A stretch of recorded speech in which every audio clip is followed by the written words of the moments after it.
welcome back to another vintage jewelry haul video.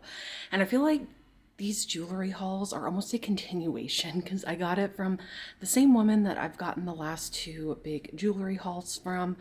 I got my last one of 2024 yesterday, and I'm really excited to go through and show you everything that I got in this lot. It definitely spans the decades. Some really interesting and unique pieces.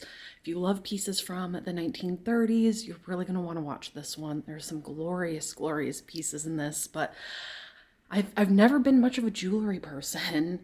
I wear it, but vintage jewelry has never been one of my biggest passions, but just through this experience, it quickly has become one, to the point where I've even considered getting my certification in gemology just because of how fascinated I've become in these. So if you want to see what I got in this most recent lot, then keep on watching. All right, so I haven't opened up my shop yet for the day, so the lighting is a little bare, so I'm probably going to move to a different area of the shop, but we've got all this jewelry. Now, unlike the other videos, I'm not going to go through everything one by one by one. I want to just try to make this short, but focus more on the really, really cool pieces. So I am going to shift to a different part of the store and start diving in. All right, I'm in my back room next to a butt. And this is one of the first pieces that I got. Now, again, I'm not a huge purse person, especially ones that are more contemporary, and this one's from the 90s. It's really cool oil slick chain or metal mesh purse, and I normally don't go for pieces like these, but I don't know, this one is just a little different. I have some mending I have to do on it. Some of these metal little pallets need to be remolded a bit, but I just thought this one was really, really pretty, and I think it'd be good if people still go clubbing anymore. Now, what I love is that all of these pieces are, again, in separate little Ziploc baggies, but this one first is a 1970s metal disc necklace. I have a little bit of mending to do and fixing because of these rings. A couple came off, but what I really love is this necklace right here, and it's from a brand that I've become quite familiar with. Now, this beautiful necklace is from the brand 1928, and what I love about this particular brand, and you can see a little bit, I don't know if I can zoom in, but their pieces usually have this little tag down in there that says 1928 on it, but they do reproduction 1920s Art Deco jewelry, and I've had several pieces from them before that have always sold really well because they're beautiful. But what I particularly like, let's see if I can get a little bit to focus, is you see the chain and the attention to detail on the chain. Very indicative of the 1920s, 1930s, but this is a gorgeous piece. I want to get this priced and put out soon. I think that'll be great for New Year's. But it's a brand that I've come to like, and I believe this one's from the 90s. I'll pop up some information about the brand here. I think, from what I remember, they still make jewelry today. So I should go take a look at what kinds of pieces they have. But this one's definitely beautiful, and it's a modern take on 1920s. Now, some of these I'm not going to go, again, one by one, but I'm saving my favorite and the best pieces for last, because throughout the day, as I film this, I'm going to be pricing these and getting them out. So by the time you watch this video, I should have some of these pieces online. But this one I thought was really interesting. It's this hand-painted carved wood parrot, and I'm pretty sure this is just, you know, a little scarf holder, scarf loop. But honestly, if you really feel like being avant-garde and don't mind how bulky this is, it'd be kind of a cool ring too. And then we also have here a little belt buckle. It's just missing the strap, but I can easily find something different for that. Now this one will be great, like my mom told me, from Mardi Gras. It is a 1980s bolo tie with almost that Harlequin mask and this crazy kind of fabric splatter. It's unusual, it's weird, it's crazy, it's loud. but I know the person that's going to buy this. I don't know who it is, but the kind of person that's going to buy this is not afraid to make a statement and also loves to have fun with what they wear. So I'm really excited about getting that priced and out. Some pieces in here I think are a little bit more contemporary, maybe late 90s, early 2000s, like this carved polished wood necklace. Remember these necklaces from the late 90s, early 2000s with the invisible fishing line and crystals? This one I think needs some mending and untangling. Get to that at another point. Have this carved shell necklace. See if I put that down, if I can zoom in, get a closer look at all of the carvings on there. Very delicate, very beautiful and hardy. Then you have this gorgeous sterling silver necklace with the little birds on it. You might remember in past videos, she obviously really loved birds. You see that in a theme with all of her jewelry. So just going to get that polished up and ready to sell. Zoom out a little bit. Nope, other way. There we go. Almost a light minty green crystal necklace. So these are some of the simpler pieces and a little bit of a mix. Now in some of these you get just these loose chains that I've been collecting, and I'm going to start putting pendants that are missing their chains on these, but I thought this necklace was really, really cool. And this one is from the 80s. It's made of all really lightweight wood.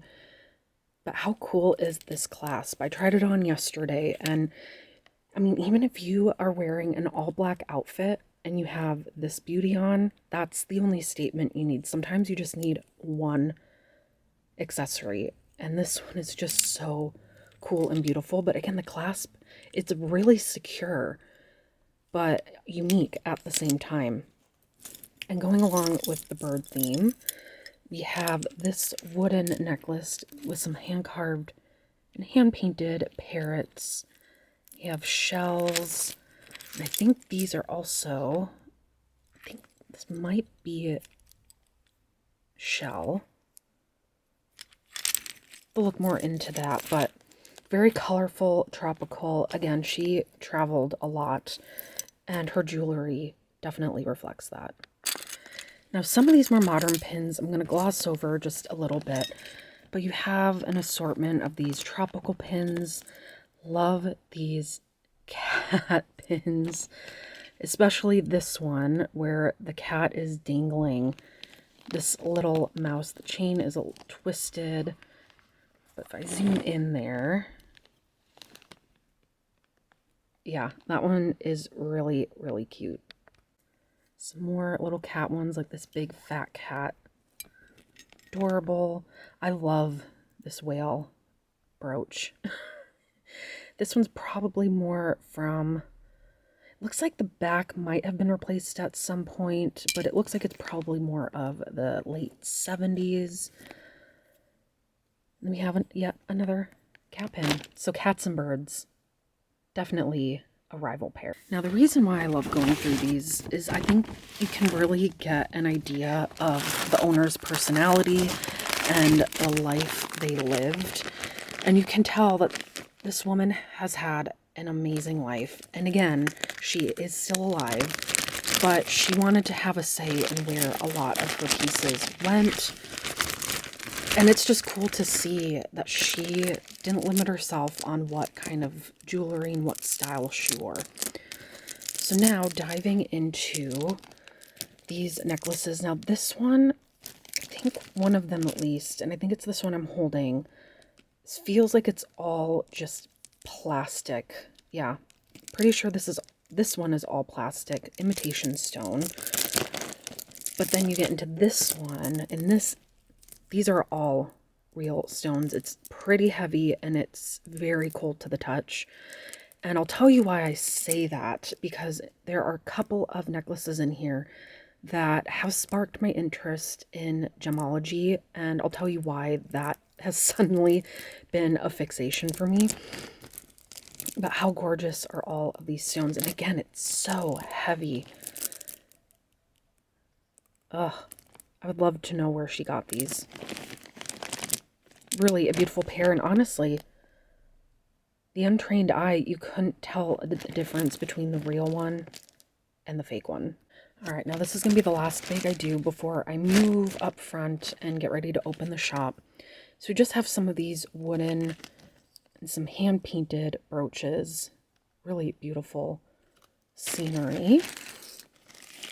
Now this one doesn't have an artist name attached to it, but look at that intricate beading. So I know this is probably handmade. I believe it might be indigenous beading. It's too bad it doesn't have any sort of signature on it, but I'll do a little bit more research into that. Now this brooch is one I'm definitely keeping for myself. And here, let me grab a mannequin so you can see what it's supposed to look like. Now this one is definitely in more of the Victorian chatelaine style, but it's just a brooch with these long little danglies, and I've never had a brooch like this before. I love it. I kind of want to find one of my black jackets and pin it to the shoulder. You can do so much with this, and ooh, even pinning it in my hair. But yeah, pin it in your hair, and oh, this would just be gorgeous. So this is definitely one I'm keeping for myself. Now we have this little foliage brooch with faux pearls dangling off the bottom, a little tangled. But then this one gave me pause. So this is the menopause pin, and on the back it says chaos. All right, so it says chaos. The chaos of menopause is the only thing I haven't been able to blame on my mother. So I don't know the history behind this pin. Looks probably like 90s, but at least it has the artist on here. But it's a really interesting, unique pin, and as someone who has not gone through menopause myself, but have heard stories, I feel like chaos is probably a very good word for that. Now moving on through here, we have this, what I believe is a fur clip, and it has these two sharp pin-like prongs in there, and this is a Monet. I'm pretty sure this is just a little scarf clip. Oh, ooh, forgot about these. Okay, I'm going to take these out. Now these pins, we have a cute little trio of clowns, and then this wonderful little paint palette and paint brushes. So a fan of the arts as well. How cute are those? Now, I'm definitely going to sell these 3 in a trio. I don't think this one went with that, so this will be sold on its own, but really adorable. All right, we are up front now, and this was in the bag with the stone necklaces that I forgot about, and it's this beautiful ornate fan pin with almost garnet colored stones, faux turquoise, faux pearls. Really, really gorgeous, and I believe it is signed Art. And I think I found an ad, or did I have a dream about finding an ad for this jewelry brand? If it wasn't a dream, I'll put the ad up here, but another really stunning ornate pin that actually goes really well with this scarf. Now this is a nice mishmash of jewelry. We have this insane beaded leather statement necklace with these multi-gold tone chains. Really ornate. Not as heavy as it looks, but absolutely gorgeous. And then we have this brooch that was made from other vintage brooches that I'm assuming were broken and made into one giant, beautiful confection. And I have to say, I really love how they did this, and all of the brooches that went into it are gorgeous as well. This one is from, I think it was 2006. 2006. So not, to me, vintage yet. Some hematite little bears, artist made, still on their original tag. Now this is a little pouch that got me into thinking that it might be a good idea if I get my certification in gemology because pieces like this would be easier for me to process if I even had a good basic knowledge of stones and gems. Now, it looks like she must have gotten these at an antique shop in Hilton Head, South Carolina. But we have a strand of garnet beads and a strand of jade beads. Now, obviously, we know that there are really good fakes of garnets and jade, very common. But these two felt different. They're heavier than glass, and they just look different. So what I found is that this is nephrite jade, and these are, in fact, garnets. And I went on to, I believe it was like National Society of Gemologists, and just found some information on how to tell if this is real or not. So I held it under, I had a UV light, held it under a regular light, and I saw these almost white fibrous veins in each of the beads. It was pretty consistent. There were no little air bubbles, and it matched up to be jade, which was comforting. But even when you hold it to the touch, it's very, very cold. And even as I'm holding it in my hands, it doesn't warm up very quickly. So that is, again, one of the little signs that can help you differentiate if it's real or fake. But obviously, nothing beats a certification if you have a good microscope and the tools that go with it, which I'm thinking of getting, especially when I have more of these lots coming up. But again, really, really gorgeous. And when it comes to garnets, I don't know much about them, but I was in a period where I watched a lot of mudlarking videos. And if you don't know what that is, mudlarking is when you go along the banks of rivers and you basically dig in the mud to see if you can find any artifacts or treasures. And I got really obsessed with watching mudlarking videos on the Thames. And they would talk about how you would find a lot of raw garnets, because the garnet trade was very popular. So I'll give more information on that as it comes. But these have inspired me to maybe further my education in the realm of gemology, since it's never been something I've really, I don't want to say had an interest in, but didn't think I had the need for. But now I'm thinking I think it'd be good for me to do. Now I was looking at courses online, and that's going to be the next thing, is how to pay for it. I'm not part of a university system, no student loans or anything like that. So I think I'm going to start saving up, putting money aside so I can get that certification. And I don't know, I love learning. I didn't love junior high or high school, but I loved being in college. Gave me a little bit of a purpose. So it's an exciting prospect, but one that financially gonna have to start working on. So now we're getting into the last few bags, and these ones are some of my favorites. So this first is this beautiful aquamarine blue 1970s necklace and screwback earring set. You have these little teardrop dangles, but just look at the vibrancy of these stones. Absolutely stunning. Again, I think this would be a great set for New Year's. I'm gonna work hard at getting these photographed and online. Fingers crossed.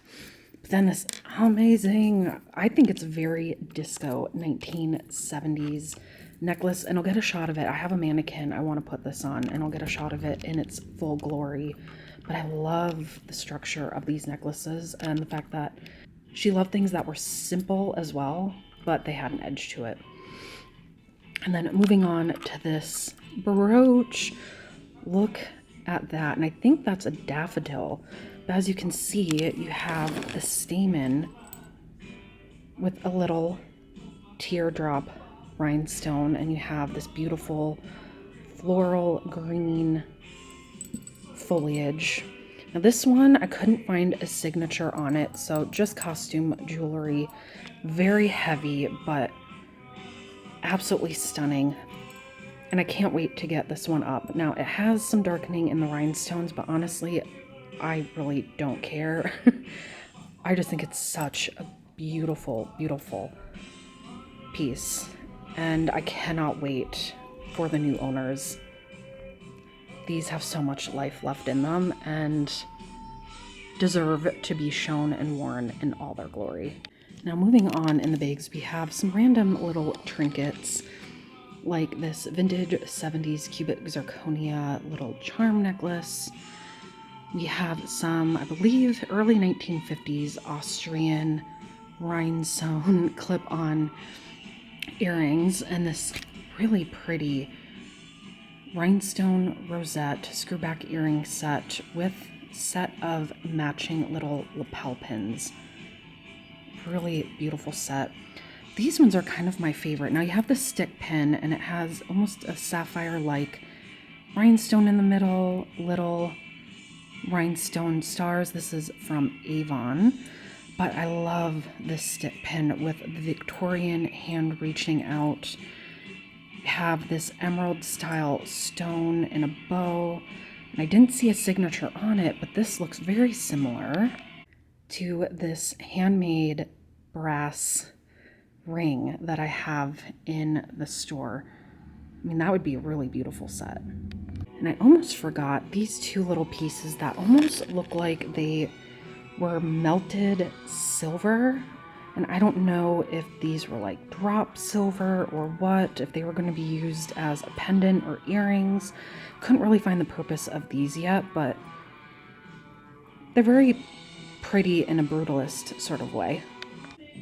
All right, I had to pause so I could show you this necklace. Now, isn't this an outfit? It's beautiful 70s tangerine orange dress.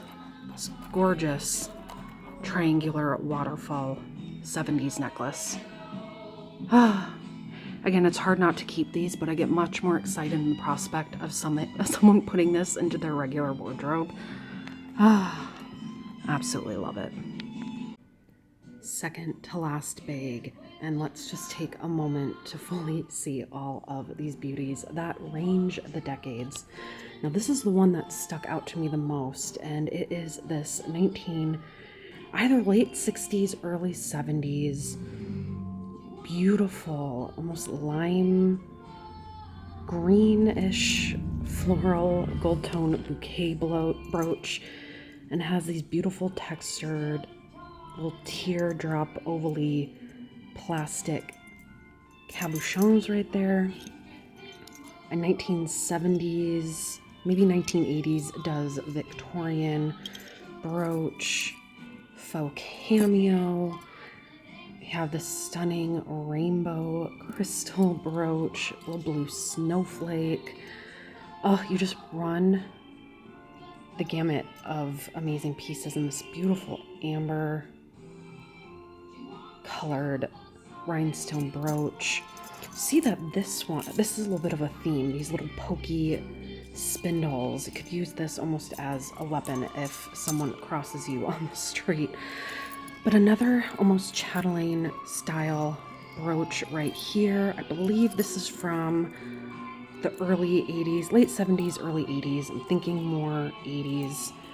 But how stunning is that? I love these chain brooches. Moving on, we have this enamel floral metal brooch, and this one is a little bit harder for me to date. Looks like a big scarf or shawl piano brooch. Looking at some of the fixtures, I'm thinking this is a little bit earlier, but I have to do a little bit more research on this one. But these are all pieces that I'm really, really excited to get out. I ran out of little jewelry tags, so I'll have to figure out how I'm gonna work around that. But this one out of this lot, well, this current lot right here, is one of my favorites. I just want to zoom in to give you the details. My camera doesn't know what to look at. There we go. Absolutely gorgeous. Oh, I hope I can get these out in enough time. We have about a week and a half until Christmas. And I want to get these out, but time is ticking and I have to really get the show on the road. Look at that. It's the perfect winter brooch. All right, let's take a look at the very last bag, which is my favorite. Now, to be truthful, the vast majority of these may not go up on the website until after the holidays. I'm planning on taking, during my little hiatus vacation, some time to just catch up on getting pieces up on the website. Again, I do have a brick and mortar store, and a lot of these pieces tend to sell in store before they get a chance to sell online. But I don't know. It makes me feel better at least getting them up online to give everybody a fair shot. So I'll start getting some of these out next week, but the bulk of them, I'm going to be realistic, probably won't be until the first week of January. But we'll see. Now, it's easy to see why I saved my favorite and the best for last. A lot of these are from the 1930s, not maybe a little bit earlier, but I mean, let's just start.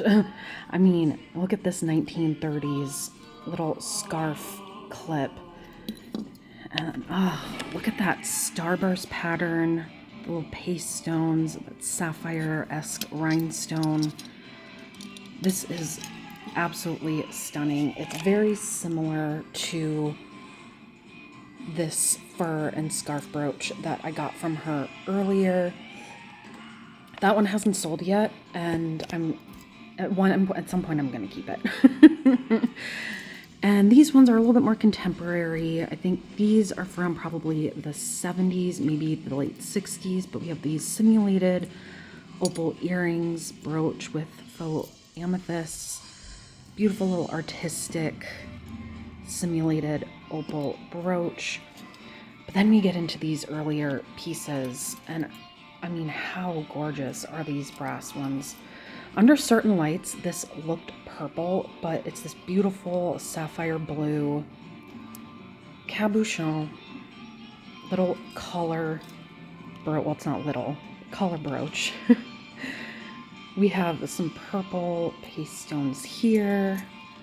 And I mean, can you imagine this on, you have this beautiful silk bias cut 1930s silk dress, and you have this right in the middle or on the back of the dress. It's very Art Deco stick pin. Have a little bit of that garnet cranberry color. I love how this almost looks like radiator for an old car. And of course, we have this stunning emerald and faux pearl brass piece with a little bit of tarnish. And it's interesting, I was reading an article about tarnish yesterday, and I personally don't like to take the tarnish off of any of these pieces. And I've had people ask why. And I personally like the tarnish because it shows the age and the authenticity of it. And tarnish happens over time. You have people doing repurposed or antique and vintage inspired pieces that you can't fake the tarnish. So I like using that just to show the actual age of the piece. It's completely up to the new owner to decide if they want to clean it or not. Of course, if someone purchases it and asks me to clean it, I will. But I just like it because I feel like it does show the age, and I think it's preferable. But I know some people feel differently. Ooh, I missed this little one down here too. I love all the color, the amber, the amethyst, the blue. I mean, she had style, and I'm assuming some of these are family pieces as well. I'm really excited for a lot of these. And over here, I haven't put them on the floor yet. Let me zoom back out. These are pieces that came from her as well. Again, I don't always put them on the floor, so they're just sitting here, and if people see them behind the counter and want to take a closer look at them, they are absolutely able to. How gorgeous are all of these? I just find myself staring at them. Out of these ones, I don't believe I'm going to keep any. I'm going to be really, really good this time. I think the only thing I'm keeping is that chatelaine gold tone pin that I showed earlier in the video. I'm practicing a lot of self-restraint, but how gorgeous. Ugh. So, my goal this week will be to start getting these pieces priced out. I'll continue into the first of the year. But I'm really excited for these, and I love this one so much. Yeah, I have to stop staring at them. But thank you so much again for watching this latest little jewelry haul. And I have been told that, especially from this wonderful woman, it will not be the last. And this is going to go well into the next year, and I cannot wait. But if you see anything you like, what's your favorite piece that you've seen in this video? Let me know below. If there's a piece that you want for yourself and you can't wait until I put it up online, let me know. Shoot me a message, shoot me an email on our Instagram or our website. I'll put that in the description. But I thank you for watching, and I have a lot of fun doing this, and I hope you do too. And thank you for watching, and more to come. Have a great week, everyone.